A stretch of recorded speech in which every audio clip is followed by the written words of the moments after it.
Bonjour à tous et bienvenue à Calafate en Espagne sur un petit circuit très agréable qu'on vient d'arpenter pendant 2 sessions déjà ce matin. Alors ici, juste sous moi, en fait, vous avez une version ZXR 400 qui date de 1992, un modèle emblématique que j'avais essayé à l'époque bien avant que je sois journaliste. Et je dois avouer que c'était la première fois que je roulais sur une moto de route et c'était plutôt sympa. Alors les coloris, bon évidemment c'est devenu mythique avec la ZX7 qui est devenue aujourd'hui un collector. Et donc on a cette version qui date. Et je ne sais pas ce qui s'est passé dans la tête des ingénieurs de Kawasaki, mais il leur est passé une drôle d'idée, à savoir qu'ils ont décidé de refaire un 400 4 cylindres tout neuf, Euro 5, nouveau moteur. C'est une moto que vous voyez, alors il y en a 3 ici, vous pouvez le regarder. Donc look tout à fait Kawasaki, donc ça, la patte Kawa, on ne sait pas la rater. C'est une moto donc, de 4 cylindres qui développe 77 chevaux et avec l'admission d'air, donc à partir de 100, 150, 200 km/h, vous avez 3 chevaux supplémentaires. Et donc c'est quand même une moto qui est fort performante étant donné que c'est quand même un 400. Bon alors en fait, ils sont partis d'une feuille blanche, ou pratiquement, à savoir que le moteur est tout neuf. Cette moto est équipée d'un cadre qui est un cadre tubulaire bon, tout a été vu au niveau rigidité. Alors je dois avouer que pour avoir fait 2 sessions ce matin et on va encore en faire 3, eh bien ça se comporte très bien. Bon alors il y a quelques petits défauts parce que ça reste une moto, bon alors ça c'est la version RR. Au niveau de la fourche, on peut regretter effectivement qu'il n'y ait pas de réglage d'hydraulique et donc on a un petit peu, pour l'utilisation circuit, on a un peu augmenté tout ce qui est précharge et à l'arrière par contre on peut régler effectivement la précharge mais on peut régler aussi l'hydraulique. Alors au niveau de cette machine, en fait on nous a expliqué, on a eu une brève présentation ce matin. Alors au niveau tarifaire, c'est une machine qui se situe en dessous des 10 000 € et ça c'est la bonne surprise, à savoir que son prix est de 9 799 € dans cette version.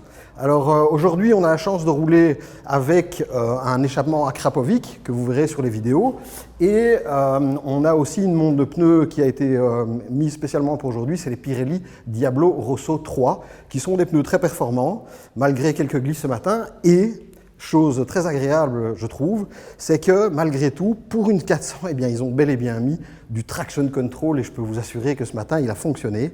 À savoir que ici, comme vous le constatez peut-être sur mon visage, il fait chaud, il fait beau et on va beaucoup transpirer aujourd'hui. Bon, pour revenir à cette moto, eh bien, en fait, son positionnement, enfin, je vais dire plutôt la position du pilote, fait qu'en fait, on est très à l'aise. C'est une moto qui est, en fait, qui est pas du tout très fort sur les poignets. C'est pas une sportive pure. J'étais étonné, on est relativement droit, donc la position est assez agréable. Globalement, tout est bien pensé. Alors, elle a tout d'une grande, à savoir que donc il y a le traction control. On nous a supprimé l'ABS aujourd'hui parce que c'est vrai que dans ces conditions avec la chaleur, il s'activait assez souvent. Il y a un quick shifter up and down, ok, donc du traction control, ABS. Vous pouvez paramétrer, donc il y a 4 modes, dont un qui est entièrement paramétrable. Et donc, c'est une moto, comme je me répète, mais elle a vraiment tout d'une grande. Et on peut la paramétrer et vraiment la pousser dans ses retranchements. Alors évidemment, j'ai envie de dire que pour nous, journalistes, on pense que c'est une moto qui devrait faire l'objet d'une coupe Kawa 400, parce que ce serait vraiment juste génial, parce que c'est avec des petites cylindrées comme ça, c'est vraiment le pilote qui fait la différence, et on s'amuse beaucoup sur ce petit circuit qui tourne dans tous les sens, et voilà. Bon, alors au niveau du reste, alors que dire? Bon, au niveau de l'échappement, mais d'ailleurs je crois que vous pouvez le voir ici, oui, effectivement, donc ici sur celle-ci vous avez le fameux échappement Akrapovic, mais une ligne complète est disponible et donc ça en dit long sur en fait, la possibilité justement d'organiser une cup et rendre ces motos légèrement plus performantes pour faire des courses. Bon, par contre, au niveau puissance, franchement, sachant qu'elle faisait 77 chevaux, je m'attendais à quelque chose de très pointu. Hein, je m'attendais à un bruit qui hurle. Eh bien, une fois de plus, sur la vidéo, enfin, dans quelques secondes, vous allez découvrir le son de cette machine. Et en fait, elle est globalement et réellement plus remplie et plus puissante que je ne l'imaginais. En fait, elle est plutôt exploitable. Alors, la zone rouge, à 14 500 si je ne dis pas de bêtises. Oui, c'est bien 14 500 tours. Alors vous pouvez peut-être regarder le compteur qui est vraiment bien étagé. Donc ici, comme vous pouvez le constater, on a un écran TFT qui est très complet. Il y a pas mal donc il y a 4 modes de puissance. Vous pouvez régler le traction control, vous pouvez modifier pas mal de choses et la moto est pré-réglée de manière plutôt cohérente et donc c'est très agréable.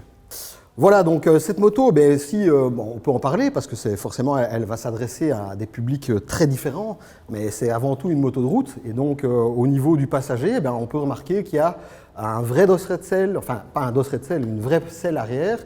Vous avez une géométrie qui fait que les repose-pieds sont positionnés au bon endroit et donc c'est une moto avec laquelle on pourra faire du duo. C'est une super moto de débutant bien évidemment, mais c'est aussi une super petite moto de circuit.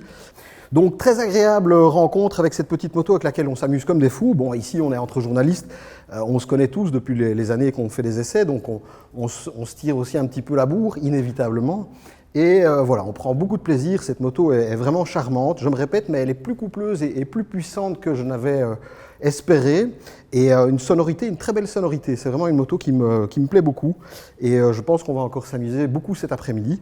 Donc je vous laisse et on se rejoint sur un prochain sujet.